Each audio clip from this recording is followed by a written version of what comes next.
Steve. I was just going to ask you really about the sharp improvement in terms of results and performance is so noticeable, and also the togetherness amongst the players. You could really sense that after the game on Sunday, particularly, couldn't you? What's been the biggest change in these last few months that you've noticed? Is it a big change in culture, togetherness? What's different for you?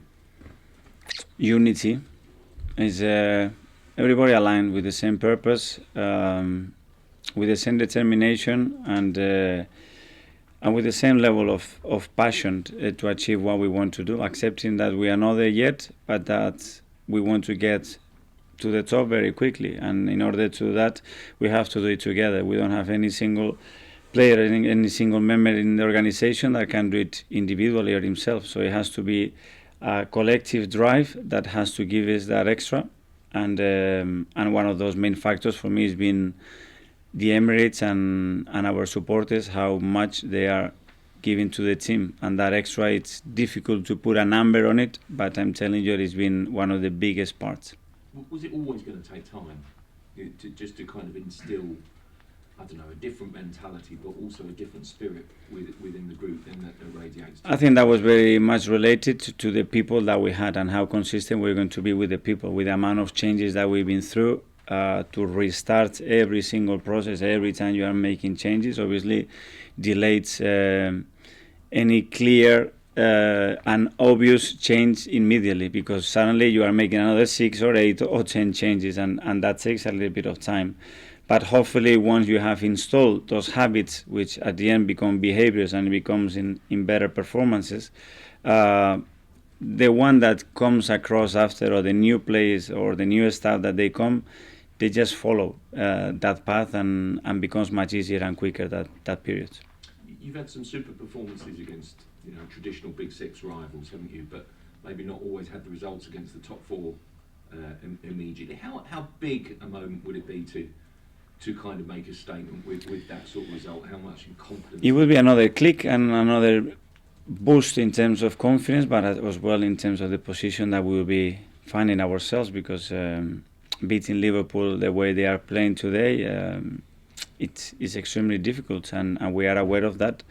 But we get to the game with the belief and understanding that doing what we can do, the game is there for the taking.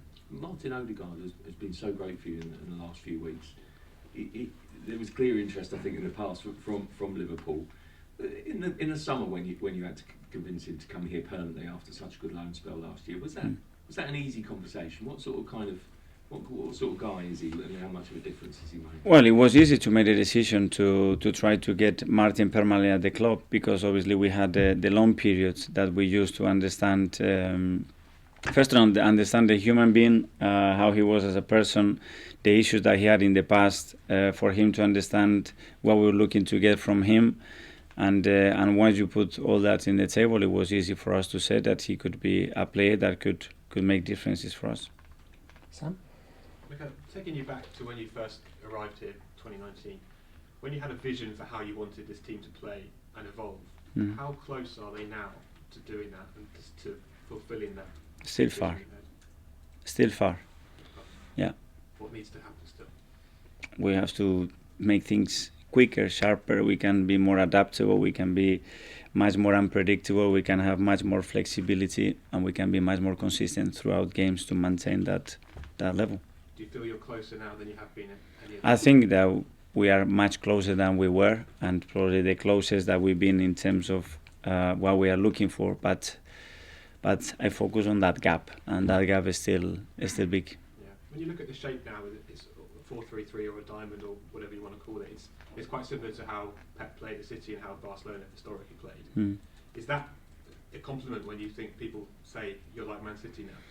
Is that what you want? We are not like Man City. I was educated in that system since I was 14, 15 years old. So I probably understand all the mechanics and adaptability, vulnerabilities, strengths and weaknesses of that formation better than I do with any other. But it depends. It's not what you want to do, it's what you can do. Because it's not what you want, is who can do it and who can deliver it. And if you are too stubborn to try to force something that some players cannot do because it doesn't feel the qualities, I don't think you will get it. The moment that you start to have the specificity, the qualities, the people who can understand and make decisions like you want, then everything starts to flow, which is the natural thing to happen. I think it's fair to say that over the last 4 or 5 years, Arsenal have been quite a dramatic club. Things have been, I think you know what I mean, things have been happening behind the scenes, on the pitch, players, high-profile things. The last few months, it feels quite calm, apart from maybe the Aubameyang situation, but aside from that, it feels quite calm. Do you get that same impression? I hate that feeling of feeling sorry for ourselves, that, oh, this is happening to us again. No, it doesn't happen to us. A lot of things happen, and when they happen, we have to find the reason why it happens. And if we don't want it happening again, we have to do something about it, because if we keep doing the same thing, I'm expecting the same thing or worse to happen, because we already have a history. So we have less margins to suffer because we already been there. So we have to change that dynamic completely and look about what we can become and how we're going to do it, and put the effort and the energy there, and the rest will take care of himself. And the foundations that you have now, and you mentioned to John, the impression I get, I'm looking from the outside, is if you were to lose tomorrow night to Liverpool, it wouldn't derail this team or throw them off like it might have done 2 years ago, 3 years ago. Do you think that's fair? I don't know. I don't want to think about that possibility. Thanks, Sam. That was for 10:30 tonight. We'll go to 12 o'clock tomorrow with Simon.